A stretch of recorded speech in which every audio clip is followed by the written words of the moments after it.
नमस्कार जय Jagannath welcome to my YouTube channel. आज मु बनैबी बहुत ही टेस्टी हेल्दी स्नैक्स आइटम टे जोटा कि पिला माने बड़ माने समस्त को बहुत बढ़िया लागिवो।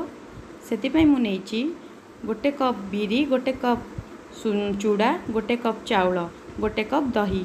बिरी चूड़ा चाउल को मु 4 घंटा आगु बतुरी देइथिली।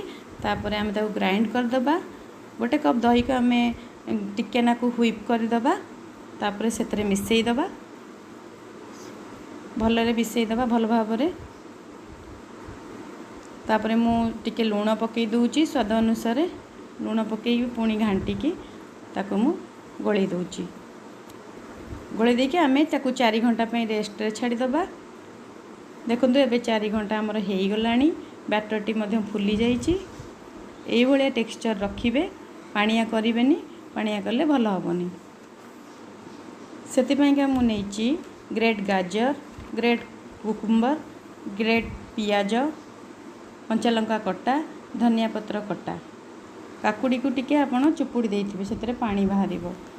एतरे मु 1/4 टीस्पून खाइबा सोडा नेली, बैटर रे पकई देली।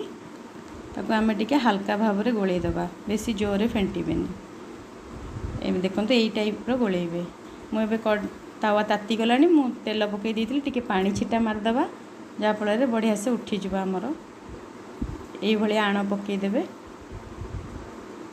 हल्का भाव में करेंगे, जमारू दाबिकी करेंगे ना फुलबनी। एबे ग्रेट गाजर को आमे पकई देबा। छोट छोट कटा होता पियाज को मध्य पकई देबा, काकुड़ी को मध्य पकई देबा, कंचा लंका कटा को मध्य पकई देबा। पिला माने जदि न खाइबे कंचा लंका आमे स्किप करि परिबा। तापर धनिया पत्र को पकई देबा। चामच रे टिके आमे ताको दाबी दाबी दबा हल्का भाव में, बेसी जोरे नहीं। तापर शेष में आमे ब्लैक सॉल्ट को सेतरे छिंची दबा, जोटा कि वेजिटेबल आमर बैलेंस टेस्ट रहिबो। एबे आमे 2 मिनिट पई कवर कर दबा। देखंतु एबे 2 मिनिट हे गलानी। एबे प्रस्तुत हे गलानी आमर। ताको काढी दबा। लो मीडियम फ्लेम रे करिवे, ताठू बेसी समय करिवेनी नले पिठाटी पड़ी जाए। एबे हमर बहुत ही बढ़िया देखा जाउची। देखंतु बहुत ही टेस्टी। आपण चिली सॉस, टमाटो सॉस जोथरे चाहिए खाई पारिबे। जदि मो रेसिपीटी आपको बहुत भल लगी तेबे मो चैनल को लाइक शेयर सब्सक्राइब निश्चिंत करेंगे, जहाँफल आपको नुआ नुआ वीडियो मिल पार। जय जगन्नाथ।